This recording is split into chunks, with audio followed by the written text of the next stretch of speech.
Miren, tenía la intención de hacer ciertas cosas diferentes. Pensamos no terminar, sino continuar por un poquito más de tiempo la serie Aquí tienen a su Dios. Varias personas me escribieron, algunas me hablaron y pensamos que es importante cubrir algunos más de los atributos de Dios, especialmente aquellos que nos causan mucho problema. ¿Okay? Pero normalmente, fíjense, cuando tenemos viajes como el que acabamos de hacer, resulta en lo que están a punto de escuchar.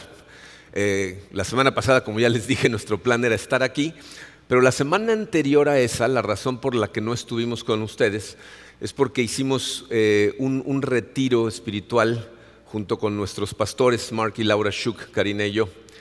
Entonces viajamos a la ciudad de Denver, en donde estuvimos Karina y yo algunos días primero, y luego nos fuimos a las montañas con Mark y con Laura.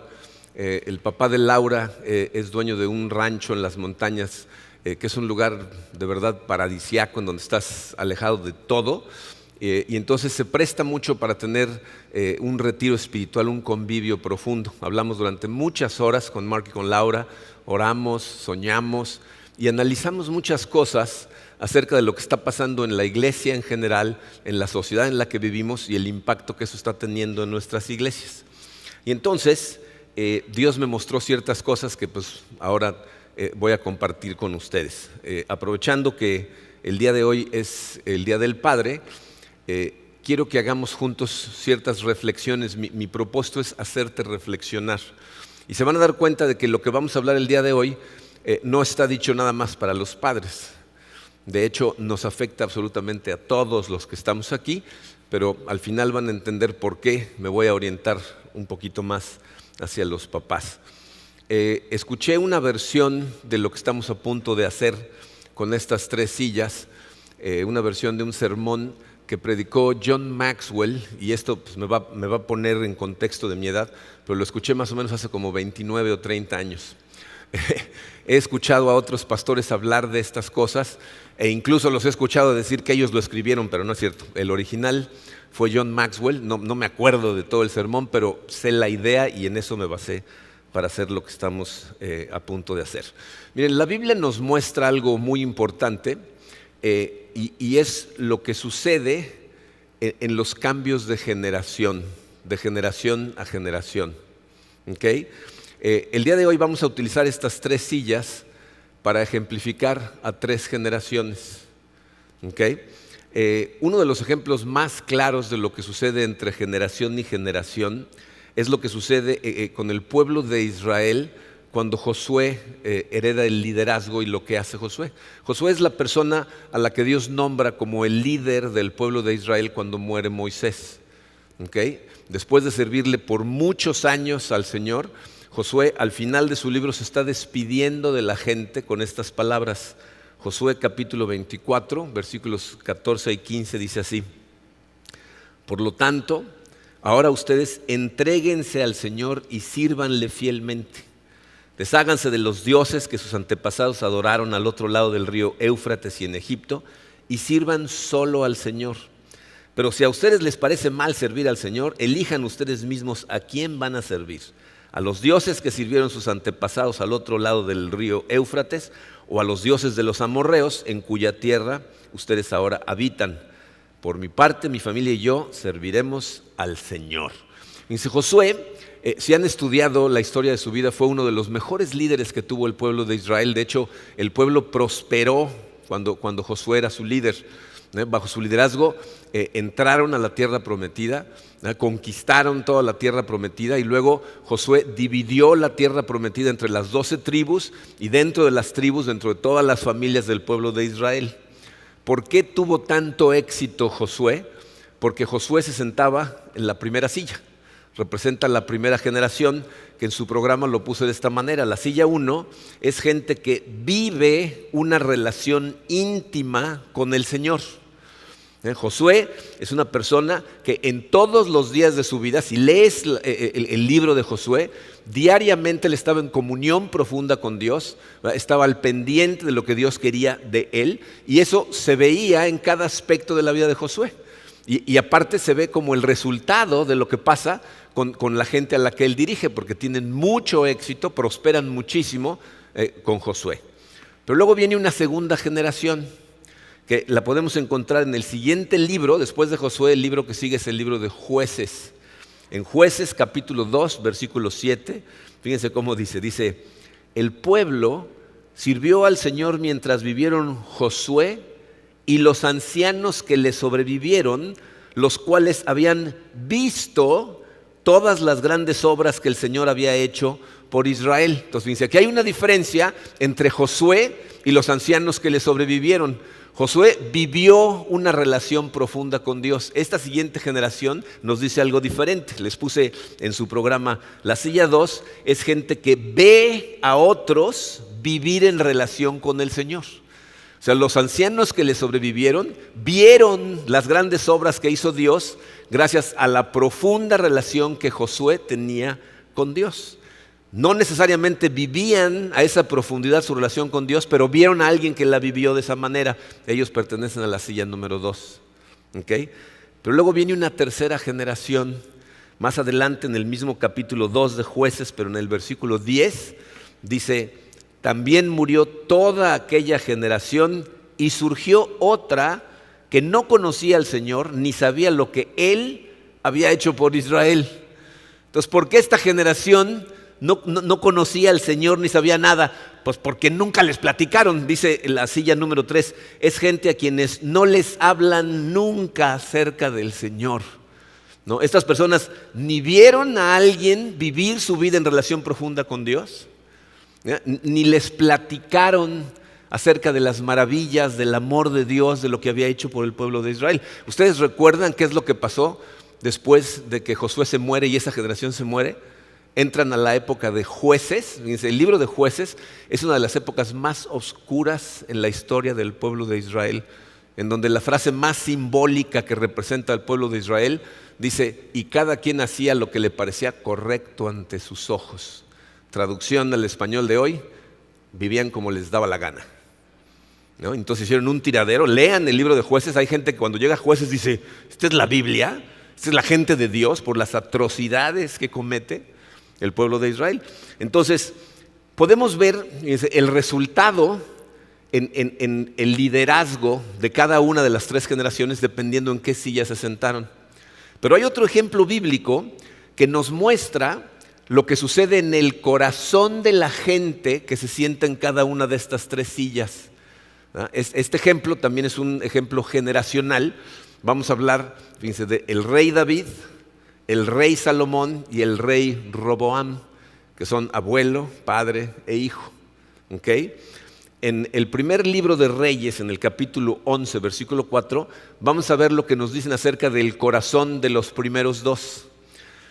Dice, porque cuando Salomón ya era viejo, sus mujeres desviaron su corazón tras otros dioses y su corazón no estuvo dedicado por completo al Señor su Dios, como había estado el corazón de David su padre. Entonces, si se fijan, aquí nos están diciendo, David tenía un corazón que estaba dedicado por completo al Señor. Esa es la silla número 1, ahorita vamos a ver lo que significa. Salomón, por otro lado, por su desobediencia, porque miren, si ustedes leen la ley que Dios le da al pueblo de Israel, les dice, no se casen con las mujeres de los países vecinos, porque entonces los van a empujar a perseguir a sus dioses. Se van a ir tras los dioses de las otras personas y van a pecar contra mí. Y eso es lo que hace Salomón. Ahí dice, sus mujeres, ¿se acuerdan cuántas mujeres? Salomón tenía 700 esposas y 300 concubinas, la mayoría de las cuales no eran israelitas. Entonces, el corazón de David estaba dedicado por completo al Señor. El de Salomón empezó, aparte de conocer a Dios, empezó a adorar también a otros dioses. Entonces, ¿qué pasa con su hijo Roboam? Fíjense lo que sucede con él. Cuando se muere Salomón había levantado los impuestos del pueblo de Israel a un grado que estaba asfixiando a la gente. Lean la historia de Salomón, vivía una vida de un lujo exagerado, ¿no? Y eso lo sacaba de los impuestos que le cobraba la gente. Entonces, cuando muere Salomón, el pueblo va y le dice a Salomón, por favor, reduce los impuestos, nos estás asfixiando. Y fíjense lo que hace primero Roboam. Primera de Reyes, capítulo 12, versículo 6, dice, el rey Roboam pidió consejo a los ancianos que habían servido a su padre Salomón cuando aún vivía, diciendo: ¿qué me aconsejan que responda a este pueblo? O sea, la primera acción de Roboam es inteligente, porque va con gente sabia que había visto incluso al rey David. O sea, eran gente que tenían conocimiento de Dios, y va y les dicen: ¿qué opinan? ¿Qué hacemos? Y estos sabios lo que le dicen a Roboam es: reduce los impuestos. Si les bajas los impuestos, el pueblo te va a amar. Pero ¿qué hace Roboam? Vean lo que dice el versículo 8. Pero él, hablando de Roboam, abandonó el consejo que le habían dado los ancianos y pidió consejo a los jóvenes que habían crecido con él y le servían. O sea, en lugar de escuchar a gente sabia que le estaba diciendo lo que necesitaba escuchar, mejor fue a preguntarle a sus cuadernos de doble raya, con los que había crecido como amigos y que ahora trabajaban para él, que ahora le servían a él. ¿Y saben qué le dicen estos muchachos? ¿Qué le dicen a Roboam? Le dicen: al revés, tienes que demostrarle al pueblo que tu dedo más chiquito es más grande que todo Salomón. Sube los impuestos. Y a ellos les hace caso. ¿Saben lo que pasa en el pueblo de Israel después de que Roboam sube los impuestos? 10 de las 12 tribus se rebelan contra el trono y se separan, se convierten en 2 naciones, Israel y Judá. Israel nunca vuelve a ser una sola nación. Años después los asirios van a destrozar a las 10 tribus del norte, y después va a venir Babilonia y va a destrozar a las del sur. Pero después de esa decisión de Roboam, ¿no?, por totalmente abandonar el consejo de Dios, hace que el pueblo de Israel se separe. Pero vean lo que sucedió en los corazones de ellos. Fíjense, la silla 1, representada por el rey David, David tiene un corazón devoto, comprometido 100% al Señor. O sea, David siempre pone en primer lugar a Dios. David, todos sabemos, no era un hombre perfecto, lejos de serlo, cometió pecados terribles. Pero la Biblia nos dice que David era un hombre conforme al corazón de Dios. ¿Saben por qué? Porque a David nunca le confunde quién es el rey y quién no es el rey. Para David, Dios es el rey y el director del universo, y él lo sigue. Siempre lo pone en primer lugar, porque tiene un corazón devoto. Pero la silla 2 está representada por Salomón, y su corazón está dividido. O sea, Salomón ama a Dios, pero también ama a otros dioses. También persigue a otros dioses. Tiene un corazón totalmente dividido. Por un lado, en su corazón entiende los valores que Dios le puso ahí, pero también persigue los valores del mundo. Y entonces, en muchas áreas de su vida, lo que tiende a ganar siempre es el mundo. Entonces, fíjense, esta gente que está en la silla número 2 representa a esas personas que se llaman cristianos, pero Dios no está en primer lugar necesariamente. Entonces vienen a la iglesia cada domingo, a menos que algo suceda, ¿no? A lo mejor que haya un juego, o una salida en barco, o un grupo de amigos los visiten, o tengan, ¿no? O sea, no es su prioridad. Y miren, es delicado decirlo como lo acabo de decir, porque sonaría como si ser un buen cristiano significa no faltar a la iglesia. Dios no toma lista los domingos. Estoy hablando de tus prioridades. ¿Saben en dónde se nota realmente? En tu obediencia. O sea, la gente que está en la silla número 2 obedecen siempre y cuando estén de acuerdo con el mandamiento que leen en la Biblia, pero si va en contra de sus intereses, entonces no obedecen. ¿Okay? Tienen dividido su corazón. El corazón de Roboam en la silla 3 es un corazón muerto. Espiritualmente está muerto, es decir, no está abierto a Dios. Su corazón está abierto a sus intereses, está abierto a sus amigos, pero no está abierto a Dios. Entonces, gente que vive su relación con Dios y tiene un corazón comprometido, gente que vio a alguien vivir de esa manera, pero su corazón ahora está dividido, y gente que ni siquiera tiene relación con Dios, ni sabe nada acerca de Dios, y entonces vive para el mundo. La pregunta aquí es, ¿cómo impacta cada una de estas sillas tu vida en general a partir de las cosas que son importantes para nosotros en la iglesia? Fíjate, vamos a analizarlas. Si tú estás sentado en la silla número 1, la Biblia para ti es tu autoridad.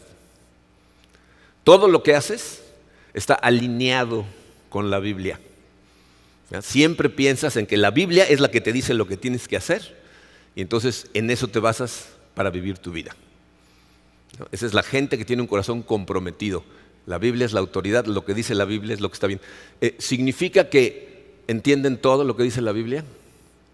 ¿Que conocen la Biblia de memoria? No.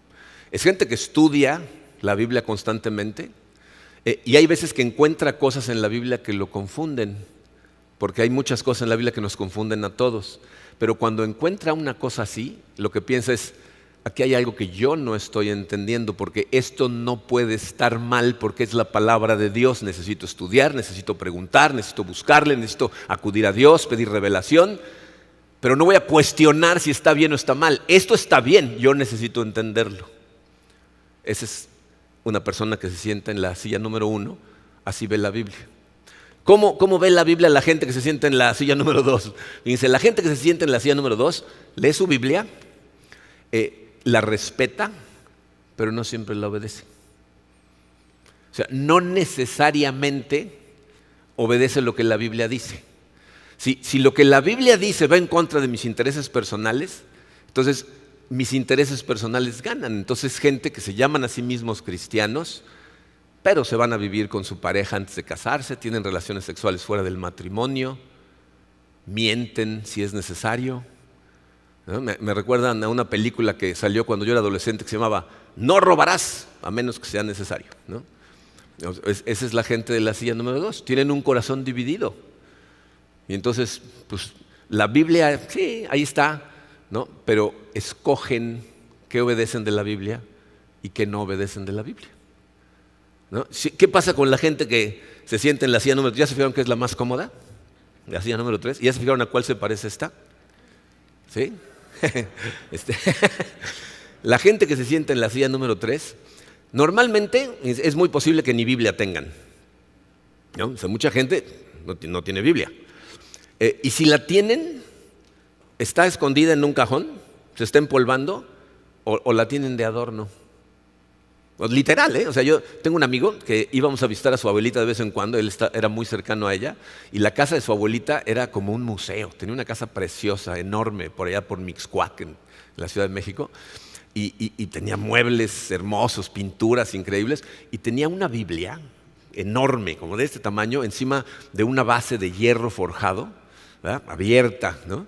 Y me acuerdo que un día me acerqué para hojearla. Yo no tenía una Biblia cuando era adolescente. Y me acerqué y traté de pasar la hoja y no pude. Llevaba décadas abierta en la misma hoja. Si tratabas de pasar la hoja, la rompías. Estaba de adorno, ¿no? Y eso es para la gente que se siente en la silla número 3. La Biblia es un libro obsoleto. Es gente que se burla, se ríe de estos dos. ¿Cómo? La Biblia es el libro obsoleto y viejo y te va a decir lo que tienes que hacer. Entonces no tienen el menor interés en escuchar nada que tenga que ver con Dios o con la Biblia. El problema con eso es que eso lo que va a afectar inmediatamente es a tus valores. ¿Saben lo que son sus valores? Fíjate, tus valores tú tienes dentro de ti de forma subconsciente, o sea, esto no es algo que tú haces conscientemente. Hay una lista de las cosas más importantes para ti en orden de importancia. Y utilizas esas cosas para tomar decisiones, ¿ok? O sea, lo que es más importante para ti, si algo entra en conflicto con eso, tus decisiones se van hacia eso. Esos son tus valores. La gente que está sentada en la silla número 1, sus valores provienen única y exclusivamente de la Biblia. Y entonces lo que eso hace es que sus valores sean consistentes, es decir, siempre son los mismos. No cambian en ninguna circunstancia, ¿no? Lo que la Biblia dice que es el comportamiento que debes de tener, ese es el que vas a seguir sin importar si las cosas se ponen complicadas, si alguien se enferma, si hay crisis económica, si X. Siempre son los mismos. La gente a tu alrededor sabe lo que puede esperar de ti en tu comportamiento porque siempre eres consistente con tus valores. ¿Qué pasa con la silla número 2? La silla número 2, pues tú tienes aquí la influencia de la Biblia, pero también le has permitido la influencia al mundo, como el rey Salomón. Y entonces, de la manera en que vives la vida si estás en esta silla, es compartimentalizada, ¿no? Tienes como muchos cuartos en tu corazón, ¿no? La silla número 1 tiene, el corazón es un solo cuarto que está dirigido por los valores que vienen de la Biblia, todo el cuarto. Esta silla tiene su cuarto, que es su relación con Dios, tiene un cuarto que es su trabajo, un cuarto que es su matrimonio, un cuarto que es sus hijos, si es que tiene hijos, otro cuarto que son sus amigos, otro cuarto que son sus diversiones. Incluso hay gente que tiene varios cuartos de diversiones, ¿no? Las públicas y las secretas, ¿no? Y entonces, dependiendo el cuarto y dependiendo de la circunstancia que está pasando en cada cuarto, sus valores cambian. O sea, sus valores son inconsistentes, no siempre son los mismos. Entonces la gente no sabe cómo vas a responder porque depende de las circunstancias si vas a hacerle caso a los valores que dices, ¿no? Que profesas, porque esta gente son cristianos, ¿no? ¿Vas a ser consistente con eso o a lo mejor no? Entonces no se sabe a ciencia cierta cómo vas a responder. ¿Cómo funciona la gente en la silla número 3 con los valores? ¿Saben cómo son los valores de la silla 3? Son como camaleones. Cambian de color de acuerdo a su alrededor. O sea, cambian con la moda. ¿Se han dado cuenta que los valores en la sociedad cambian de acuerdo a modas? O sea, hay épocas en la sociedad en donde hay valores que son correctos y cosas que son incorrectas, y cuando cambia esa moda, ¿dejan de serlo? Fíjense, cuando mi papá era adolescente, me platicaba él que, ¿saben a quién veían mal y les apuntaban así con el dedo? A la gente que tomaba. Dice, los que tomaban decían, ahí viene un borracho, ¿no? Vinieron los borrachos y te estigmatizaba la sociedad porque tomabas. Hoy en día, ¿ese es un valor contrario a la sociedad? No. Cuando yo era adolescente, ¿saben qué estaba estigmatizado?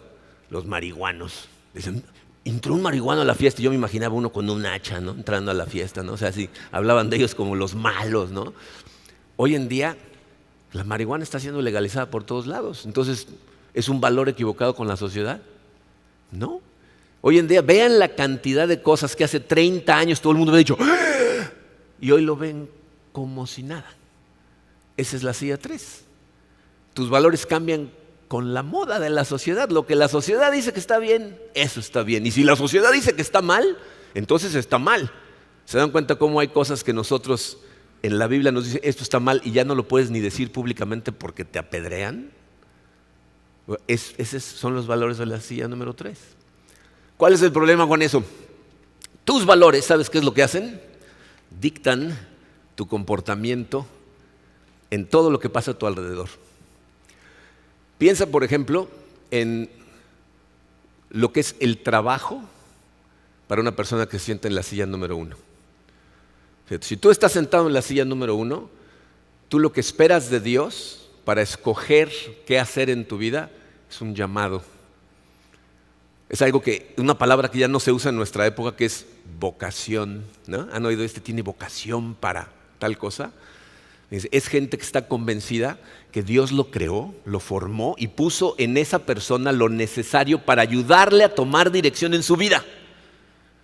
Entonces, están tan convencidos que Dios los formó de esa manera que saben que si se dedican a hacer lo que son buenos, lo que Dios los creó para hacer, entonces están glorificando a Dios y todo lo que tratan de hacer con su trabajo es darle gloria a Dios. El objetivo principal de una persona que se siente en la silla 1 en relación a su trabajo es extender el reino de Dios. Es decir, piensan cómo dentro de lo que hago, con lo que yo sé hacer, en el lugar en donde trabajo, puedo ser una luz para otras personas, para que conozcan el reino de Dios. Ese es su principal objetivo. Y por lo tanto, es gente que trabaja como para Dios. Hacen lo mejor que pueden en su trabajo, son lo más responsables posibles. Porque saben que representan a la imagen de Dios en donde trabajan. O sea, hay gente que está en la silla número 1, que son exitosísimos y tienen mucho dinero y lo administran para la gloria de Dios. Y hay gente que se dedica a hacer cosas que no dejan dinero, pero que les llenan el corazón de gozo porque están viviendo para la gloria de Dios. Están convencidos que todo es ministerio. No hay vida secular, no hay separación. ¿Cómo lo ve la gente que está en la silla número 2? Fíjate, esta gente no espera un llamado de Dios. ¿Saben qué espera? Su bendición. Entonces dice, A ver, ¿qué carrera me va a proveer de seguridad económica? Que pueda yo pagar las escuelas de mis hijos, que pueda tener un retiro digno, aunque no sea lo que yo siento más ganas de hacer. Piensen en esto, ¿eh? ¿Alguna de las cosas que acabo de decir son malas? O sea, ¿está mal querer tener seguridad económica, pagarle escuelas a tus hijos o querer tener un buen retiro? ¿Está mal? En lo más mínimo, ¿no? O sea, de hecho, la Biblia nos dice, planea las cosas bien, ¿no? El problema es cuando ese es tu objetivo número uno. Porque entonces, con tal de tener esas cosas, Dios pasa a un segundo término. Entonces, no lo ves como un llamado, pero esperas su bendición. No quieres que Dios bendiga lo que haces, que tampoco está mal, ¿no? Le pedimos a Dios que bendiga lo que hacemos. Pero la silla número uno lo que hace es, Señor, dame dirección y bendíceme en el camino. La silla número dos dice, Señor, voy a tomar este camino y bendícelo, por favor, que no es lo mismo. ¿Qué tal la silla número tres? Dice, para la silla número tres, el trabajo, ¿saben qué es? Es una escalera. Es una escalera que tengo que subir. Y si tengo que pisar cualquier tipo de escalón para subir, voy a subir. Y el objetivo número uno aquí es éxito económico y poder. Y entonces me da igual cómo lo alcance, como mis valores no son los de la Biblia, sino los del mundo. Entonces puedo mentir, puedo engañar, puedo hacer lo que tenga que hacer con tal de subir la escalera y tener éxito y poder. Puede sonar como que lo que estoy diciendo es, si te sientas en la tercera silla eres una mala persona. No es cierto. Hay diferentes grados de personas sentadas en la silla número 3. O sea, diferentes tipos de personas que no conocen a Dios y no tienen relación con Él. Hay gente que yo conozco que está sentada en la silla 3 que tú podrías pensar que están en la 2 o incluso en la 1 por lo bien que viven su vida. Seguro a lo mejor conoces a alguno así. Y la gente, mientras más separada está de los valores de Dios, es gente que hace cosas terribles cuando está en la silla número 3. Por eso hay gente que mata por dinero, ¿no? Que rapta a gente, que venden a niños, ¿no? O sea, es gente que está en un mal lugar en la silla número 3. ¿Cuál es el problema con la silla número 3 aunque te portes bien? ¿Sabes cuál es el problema? Estás buscando la felicidad en el lugar equivocado. Porque la Biblia dice que no importa cuánto éxito tengas en el mundo, si no tienes a Dios, nunca vas a gozar de las cosas realmente. Entonces gente que al final va a tener un vacío en su corazón porque va a tratar de portarse lo mejor posible, hacer las cosas lo mejor posible para tener éxito y tener dinero y nunca van a ser felices. Entonces tu trabajo se ve de forma muy diferente dependiendo de dónde te sientes.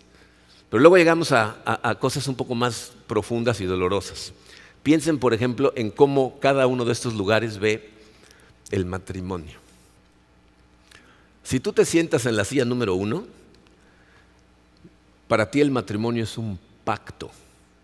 Es un pacto de sangre que haces con tu pareja y con Dios. Y por lo tanto es eterno. Los pactos no tienen salida, ¿no? Cuando Dios hace un pacto, luego de repente se enoja con la gente y dice, tú estás rompiendo el pacto, pero Él no lo rompe. Y espera que tú tampoco lo rompas. ¿Sabían ustedes que una de las claves principales para que un matrimonio tenga éxito es que tu pareja sepa que tú ahí vas a estar, no importa qué pase? O sea, es gente que sabe, fíjense, que su pareja es la herramienta más importante que Dios va a utilizar para su propia transformación. Entonces tú sabes, cuando hay problemas, entonces se van a limar asperezas que van a producir crecimiento en los dos y una unión más profunda. Pero estás dispuesto a enfrentar esos problemas porque sabes que aunque haya roces, tu pareja no va a salir corriendo. Ahí va a estar. Y entonces es gente que se toma el tiempo para conocer a su posible pareja, a estar seguros de que comparten los mismos valores, a conocer el carácter de su pareja cuando de repente se encuentra bajo presión para ver si sus valores son consistentes. O sea, saben que el matrimonio no es un juego, que una vez que se meten, ahí van a estar. Y entonces se meten con cuidado. Toman tiempo para conocer a la otra persona. Entonces es un pacto. Pero para la silla 2, ¿saben qué es el matrimonio? Es un contrato. Los contratos tienen salida. ¿no? Fíjense que es un contrato. Si tú haces esta parte, yo hago mi parte y todo está bien. Entonces, si tú no haces tu parte, yo me salgo. La gente que entra al matrimonio sentada en la silla número 2, si la otra parte deja de cumplir con lo que ellos esperan que hagan para hacerlos felices, están dispuestos a salirse. Por eso, tristemente, hay tanto divorcio dentro de la iglesia. Se olvídate en el mundo, en la iglesia los índices de divorcio son altísimos. Porque la gente se creen que son 100% cristianos, pero su corazón está dividido. ¿Y sabes cuál es el problema? Que tu corazón dividido, cuando se trata del matrimonio, la parte del mundo lo que te grita es, esto es acerca de ti. Te tienen que hacer feliz. ¿Por qué no te está haciendo feliz? Y entonces te sientes que tienes el derecho a reclamar, a exigir, cuando el matrimonio es una entrega de amor. El que sabe que es un pacto es, yo voy a hacer lo necesario para esta persona. No estoy esperándolo de ella porque el que me llena es Dios. Pero este es un contrato. Entonces la gente pues, se sale, ¿no? Como si nada. Ahora, la 3 está peor, ¿no? ¿Cómo es el matrimonio para la silla 3? ¿Cómo creen? Desde el matrimonio, si es que se casan, ¿no? Porque ya la gente no se casa, es una conveniencia. Muchas veces para cumplir el requisito. ¿No? ¿No saben cuántas veces he tenido casos donde la gente me dice, no, pues yo nada más me quiero casar para tener contenta a la mamá de mi mujer? O sea, ni siquiera a su mujer, ¿no? A la mamá de su mujer que no la deja en paz porque no estamos casados, ¿no? Pero dicen una frase que yo, la verdad, no entiendo cómo alguien entabla una relación profunda con una persona que dice una cosa como esta. Dicen, es que yo no creo en el matrimonio. ¿Han oído eso? Y no te dan ganas de preguntarle, ¿qué parte? ¿No? ¿Qué parte del matrimonio? ¿A qué te refieres cuando dices no creo en el matrimonio? Porque te voy a decir lo que están diciendo, fíjate. Se van a vivir con la persona, comparten su cama, tienen hijos juntos, compran propiedades juntos, pero no creen en el matrimonio. Entonces, ¿en cuál parte no creen? ¿Saben en cuál? En el compromiso. Todos los beneficios, está bien.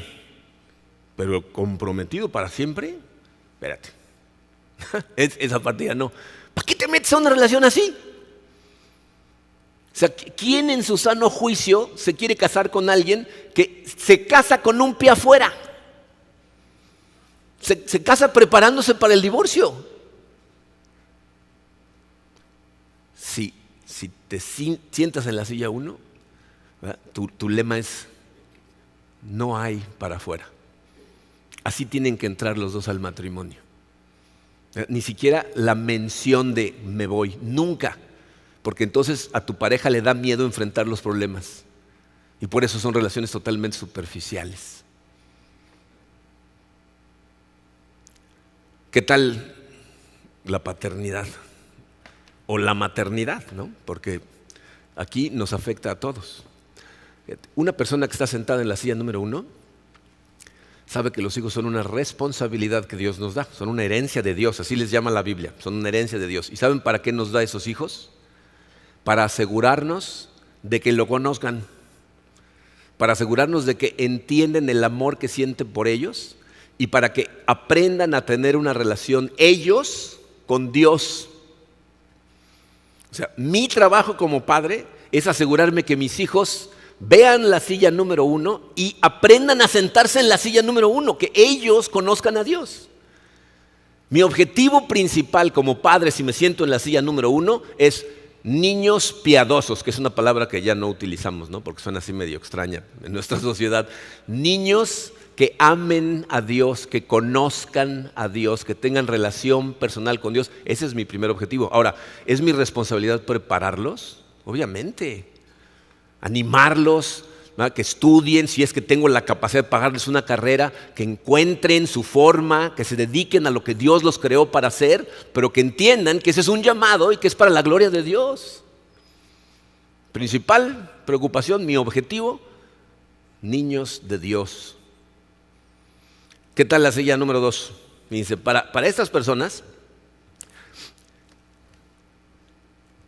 su principal preocupación es que sus hijos sean buenos niños, O sea, su objetivo no es que sean niños de Dios, sino que sean buenos niños. Entonces dicen, no te metas en problemas, pórtate bien, no te conviertes en un fanático, no seas exagerado, pero pórtate bien. Y el problema es que les ponemos una confundida espantosa, porque fíjense, estos padres dirigen a sus hijos con seguridad. Les da seguridad saber que lo que les están pasando son valores sólidos. ¿Sabían ustedes que su seguridad proviene de qué valoran? Si tu seguridad, o sea, si tú valoras a Dios por encima de todo, tu seguridad nunca cambia. Pero si tus valores más importantes son cosas del mundo, cambian todo el tiempo. Y entonces hay veces que te sientes inseguro, porque no tienes lo que más valoras. Cuando les pasas a ellos los valores de la silla número 1, tienes la seguridad de que van a ir por el camino sintiéndose seguros. Estos padres no tienen seguridad, ¿saben qué tienen? Esperanza. Ojalá y salgan bien, ¿no? O sea, ¿por qué? Pues porque como ven en su casa valores del mundo y valores de la Biblia, dices, ojalá y escuchen los de la Biblia. Tienes la esperanza de que hagan lo que dices, pero no lo que haces. Porque si estás en esta silla, hay veces que vives de acuerdo a la Biblia y hay veces que no. ¿Te das cuenta de la confundida que les pones? Tus hijos no van a hacer lo que les digas que hagan, van a ver lo que te den a hacer. Si te ven mentir, si vienen aquí y escuchan o oyen en su grupo de jóvenes cómo se supone que debe vivir la vida un cristiano y luego llegan a su casa y ahí oyen gritos, insultos y la gente se avienta cosas y miente. ¿Qué crees que van a hacer? Luego la gente, los papás me dicen, de pronto me empezó a insultar. Le digo, ¿y dónde habrá oído esas cosas? Si tú mismo lo estás haciendo, pues ¿qué crees que va a pasar? Entonces son niños muy, muy confundidos. Los padres que se sientan en la silla número 3, para estos es un desgarriate, porque ¿saben cuál es su objetivo principal? Que sus hijos tengan éxito, como ellos quieren, que ganen dinero, que tengan poder, a como dé lugar. Y entonces normalmente, miren, los hijos de la gente que están muy alejados de la silla número 1 en la silla número 3, causan hijos que están perdidos, porque no tienen un punto de referencia sano. Miren, esa es una de las cosas trágicas que a veces vemos en nuestros grupos de jóvenes. Llegan jóvenes que llegan solos a la iglesia, sus familias no quieren saber nada de la iglesia y ellos aquí están. Y nos damos cuenta cuando platicamos con ellos que no hay un punto de referencia, no tienen una sola pareja, ¿verdad? Que sea un punto de referencia con cómo es un matrimonio cristiano, cómo es un trabajador cristiano. Están perdidos.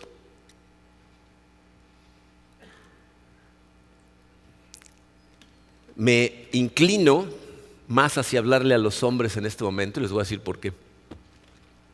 Leí una estadística esta semana cuando estábamos estudiando allá en Estados Unidos que realmente hizo que me temblaran las rodillas. Fíjense. Dice esa estadística que cuando un niño en una familia se convierte al cristianismo y es el primero en convertirse en la familia, en 6% de los casos el resto de la familia se va a convertir. Cuando la mamá en una familia es la primera en convertirse, 20% de los casos, toda la familia va a terminar convertida. Pero cuando el papá es el primero que se convierte, 93% de los casos, toda la familia termina siendo cristiana. La mayor parte de los problemas que tiene nuestra sociedad en este momento, pueden leer estudios, no crean que lo estoy inventando, es por culpa de los hombres. Y esto no hay mucho para dónde hacerse. Dios nos dio la responsabilidad del liderazgo en la familia. La familia es el núcleo central de la sociedad. Por eso en Estados Unidos la sociedad está a punto de colapsar, porque la familia se está desapareciendo. ¿No? Entonces, si Él nos dio la responsabilidad a nosotros como líderes, una cosa que aprendí cuando estudié liderazgo a profundidad es que la responsabilidad del éxito y productividad de un equipo de trabajo siempre es del líder, nunca de la gente que está abajo del líder. El líder o hace algo o permite que pase algo que el equipo sea disfuncional. Y a los hombres nos dio el liderazgo Dios y lo hemos abdicado. El liderazgo espiritual lo deberemos de tener nosotros. Y en nuestra sociedad, porque muchos hombres han decidido abdicar su liderazgo espiritual y su liderazgo en su familia, la sociedad ahora nos dice, la solución a ese problema son las mujeres. Escúchame, Y este no es un ataque a las mujeres, al revés. La solución no son las mujeres. La solución son los hombres que necesitamos dar un paso al frente y aceptar nuestra responsabilidad como líderes. Porque en las familias con las que yo he tenido contacto, en donde hay papá y mamá, y la mamá no ha tenido más remedio más que tomar el liderazgo, la familia es totalmente disfuncional. La relación no funciona. Terminan en serios problemas. Sé que hay mamás que no han tenido más remedio que hacerlo. Y gracias a Dios por ellas. Pero la respuesta, la solución a los problemas de nuestra sociedad es que los hombres tomemos nuestra responsabilidad como líderes y nos sentemos en la silla número 1. Ahora déjame hacerte 3 preguntas para terminar. ¿Cuál de estas 3 sillas crees que sea la silla que más estrés causa? No es la 1, ¿eh? En la 1, fíjense, se sienta gente que va a enfrentar problemas, va a enfrentar dolor, va a tener situaciones en su vida, pero confía en Dios. Sabe que Dios está en control y cuando de repente nos sentimos agobiados, lo que hacemos es tomar ese estrés y decirle, ay Señor, tienes una bola de broncas, ¿no? Te robaron el coche, ¿no? O sea, no significa que no nos duelen las cosas, que no hay veces que nos tronamos los dedos en la noche por nuestros hijos, pero en el momento en que llevas esas cosas a Dios, llena tu corazón de paz. Esta no es la silla más estresante. ¿Será la 3? No, a la 3 les vale gorra. La gente que está en la silla 3, al menor estrés se cambian. Se cambian de pareja, de trabajo, de ciudad, ¿no? Si empieza a llegar dolor o estrés, muchas veces, como les dije en el matrimonio, los problemas son causa de crecimiento. Por eso las personas nunca crecen, porque al primer problema salen corriendo. Entonces no es la más estresante es la silla 2, ¿saben por qué? Porque están tratando de hacer algo que es imposible. Estás tratando de tener contento a Dios y al mundo. No puedes. Jesucristo dijo, no puedes perseguir a Dios y a las riquezas al mismo tiempo, no puedes. O sea, no dijo, es difícil. Dijo, nadie puede. Y si tú estás sentado en la silla número 2, estás luchando con todas las fuerzas para tener un balance entre el mundo y Dios y no va a funcionar. ¿No te has dado cuenta que la verdadera plenitud proviene de la silla 1, no de la silla 2? Esa es la más estresante. Ahora piensa en esta otra pregunta. ¿En dónde crees que terminan los hijos de cada silla? Fíjate. Primero, tengo que decirles que no hay una certeza al 100% de nada, ¿eh? Porque tus hijos son tu responsabilidad mientras están bajo tu tutela, bajo tu casa. Pero cuando salen, e incluso antes de salir, empiezan a tomar decisiones por ellos mismos. Y ellos son responsables de pasarse a la silla 1. Mientras están abajo de tu casa, tu responsabilidad es enseñarles la silla 1. Si tú estás sentado en la silla número 1, las más grandes posibilidades, estadísticamente hablando, es que tus hijos terminen en la silla número 1. O sea, que te vean vivirla, que aprendan a vivirla, que los lleves de la mano a sentarse ahí y luego los sueltes y se mantengan ahí. Pasa muchísimas veces. No, ese es el ejemplo que tenemos de nuestros pastores. Mark y Laura Shook, el papá de Mark, él se sentó en la silla 1 toda su vida, hasta el día en que falleció. Y sus 3 hijos están sentados en la silla número 1. Pero no es una certeza. De hecho, el ejemplo mismo de la Biblia nos enseña que David se sentó en la 1 y Salomón en la 2. No hay una certeza, pero las posibilidades, o sea, le das mucho más posibilidad a tus hijos de sentarse en la 1 si tú te sientas en la 1. ¿En dónde terminan los hijos de la silla 3? Ahí es al revés. No hay una certeza de que se van a quedar en la silla 3.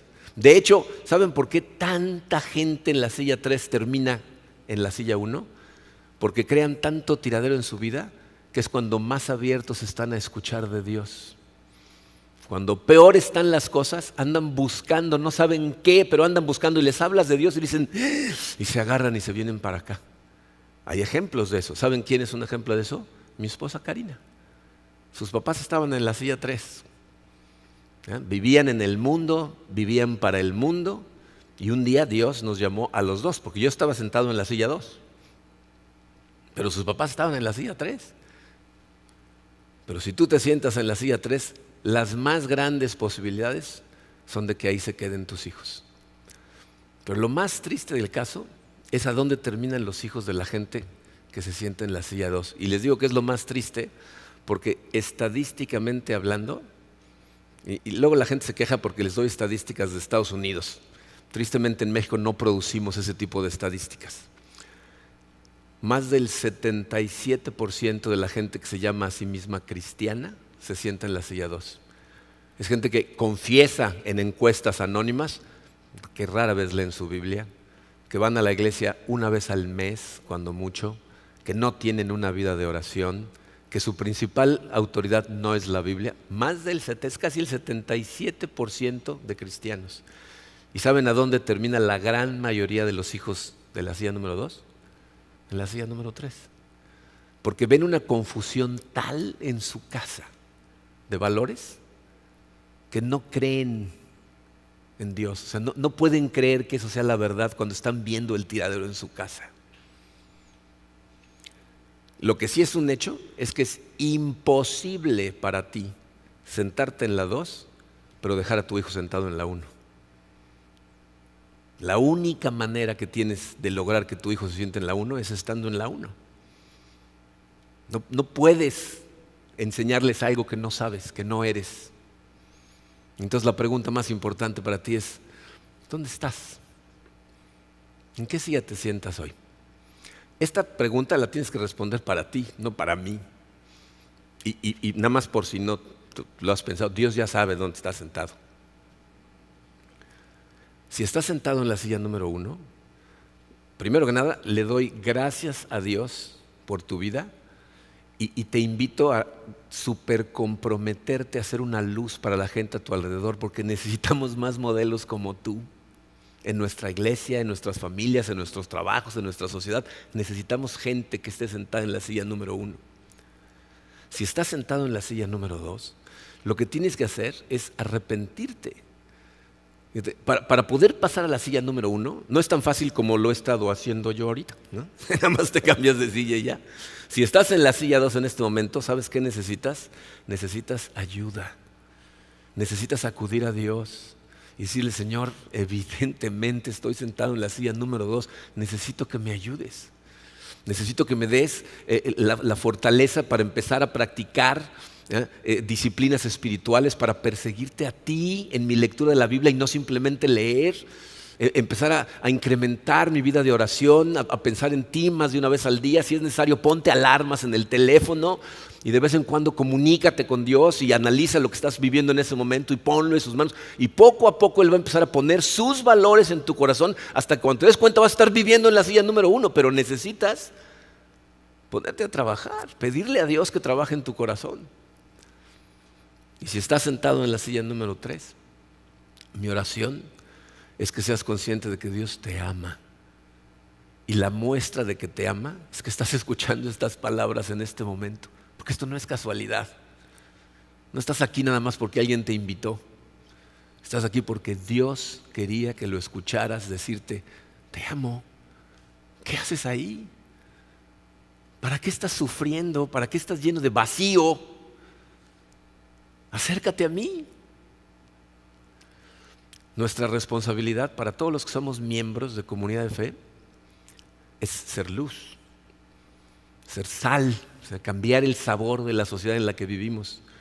Y eso es imposible si no estás sentado en la silla número 1. No es posible. La silla 2 es lo que causa que tanta gente no quiera tener nada que ver con Dios. Porque la gente te ve vivir la vida sin poder, sin fortaleza, sin seguridad. Dicen, ¿y para qué voy a ir ahí? ¿Estás igual que yo? Es solo cuando ven a gente sentada en la silla 1, enfrentando su vida con poder sin importar lo que suceda, que dicen, yo quiero de lo que este tiene. Y entonces quieren conocer acerca del Dios de la silla 1. Vamos a orar. Padre, Señor, estas cosas pueden ser al mismo tiempo tan simples y tan complicadas. Porque reconocer el lugar en donde nos sentamos es muy doloroso. Tenemos que vernos como realmente somos en este momento y eso es algo que no nos gusta hacer. Por eso necesitamos de ti, Padre. Te pido que tu Santo Espíritu inunde el corazón de cada una de las personas que están oyendo estas palabras en este momento. Quiero darte gracias y darte toda la gloria y toda la honra por esas personas que están sentadas firmemente en la silla número 1 y están determinados, Señor, a obedecer tu palabra y a seguir tu voluntad. Y aunque a veces nos tropezamos, aunque a veces cometemos errores, sabemos, Señor, que tú estás ahí para abrazarnos, levantarnos, sacudirnos la mugre y ayudarnos a seguir caminando de tu mano. Te pido por todos mis hermanos y mis hermanas que en este momento estén sentados en la silla 2, Señor. Es probable que ni siquiera fueran conscientes de que estaban en la silla número 2 y pensaban que te estaban sirviendo correctamente. Y hoy de pronto se dan cuenta que hay cosas en su corazón que tienen que ser sacadas de ahí. Te pido, Señor, que tú hagas la remodelación que tengas que hacer en nuestro corazón. Que si es necesario destrozar todo lo que hay ahí, todas las paredes de los compartimientos que hemos construido, que los derrumbes, Señor, para que nuestro corazón sea un compartimiento en donde tú vivas y reines, donde tu voluntad se haga, Señor, en todo momento. Ayúdanos, Padre, a pasar a la silla número 1. Y te pido por aquellas personas, Señor, que están escuchando estas palabras y no te conocen, que tengas misericordia de ellos, que toques sus corazones, que les hagas sentir tu amor y tu presencia y los llames a ti, y que hoy por primera vez tengan el valor de acercarse a ti y decirte: Señor, no entiendo mucho de lo que están diciendo aquí, pero quisiera conocerte. Me arrepiento de estar viviendo mi vida como la he estado viviendo y quisiera vivirla como tú quieres que la viva. Entra en mi corazón, Señor. Vive en mí. Gracias, Señor, por haber creado esta familia en Cristo, donde juntos, tomados de los brazos, podemos caminar en la dirección correcta y ayudarle a todo aquel que tenga interés en sentarse en la silla número 1, acercarse a ti. Te damos la gloria, Padre, en el nombre hermoso de tu Hijo Jesucristo. Amén.